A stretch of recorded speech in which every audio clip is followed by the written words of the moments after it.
রাধে রাধে বন্ধুরা, কেমন আছো তোমরা? আশা করি ভালো আছো। তো দেখো, সকালবেলা আজকে লক্ষ্মী পুজোর দিন আমি কি করছি সেটা তোমাদের সাথে শেয়ার করব। তো তোমরা আমার পাশে থেকো, সাপোর্ট করো যাতে আমি আরও এগিয়ে যাই আমার গোপাল সোনাদেরকে নিয়ে। তো সকালবেলা গোপাল সোনাকে তুলে দেখো আমি ওকে স্নান করিয়ে দিচ্ছি একটু ফুল তুলসী পাতা দিয়ে। তো স্নান করানোর পর যা যা করব আজকে আমি তোমাদের সাথে শেয়ার করব সেটাই। সুন্দর করে আমি ছোটো সোনাকে আর গোপু সোনাকে দুজনকে স্নান করিয়ে দিচ্ছি।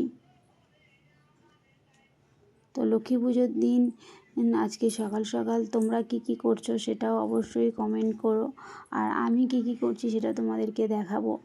আর লক্ষ্মী পুজোর আরও ব্লগ আছে, সেটা তোমাদের সাথে আমি শেয়ার করব যখন আমাদের লক্ষ্মী পুজো হবে তখন। তো দেখো বন্ধুরা, আমি কিন্তু সমস্ত ঠাকুরকে ফুল দিয়ে দিয়েছি, একটু বাতাসা একটু ফল দিয়ে দিয়েছি।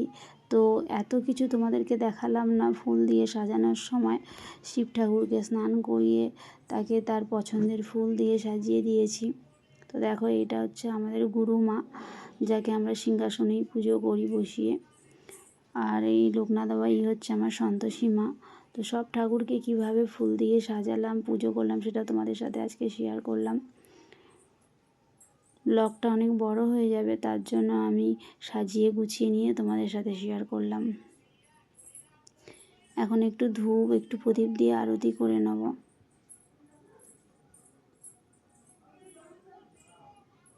যেহেতু দামোদর মাস পড়ে যাচ্ছে, তো অনেকেই দামোদর মাস পালন করা শুরু করে দিয়েছে।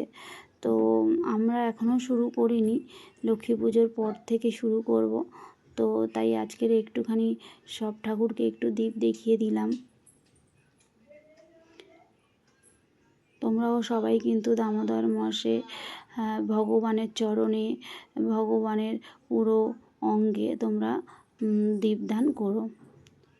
একটু প্রথমে মিষ্টি মুখ করিয়ে দিচ্ছি, যেহেতু স্নান করিয়েছি তাই স্নান করানোর পর প্রথম একটুখানি আমি মিষ্টি মুখ করিয়ে নিই, তারপর যা দেওয়ার দিই। তো এখন একটু ফল দিয়ে দিলাম, নিবেদন করে দিলাম। তো বন্ধুরা, আমার এই ব্লগটা কেমন হয়েছে তোমরা অবশ্যই জানিও। যদি কোনো ভুল হয় তো সংশোধন করে দিও। ততক্ষণের জন্য টাটা। তোমরা ভালো থেকো, সুস্থ থাকো, আর লক্ষ্মী পুজোর দিনটা সবার ভালো যাক। মা লক্ষ্মী সবার ঘরে ঘরে আসুক, সবাইয়ের অনেক আশীর্বাদ করুক, সুখ শান্তিতে সবার সংসার ভরে উঠুক, এই কামনা করি। ততক্ষণে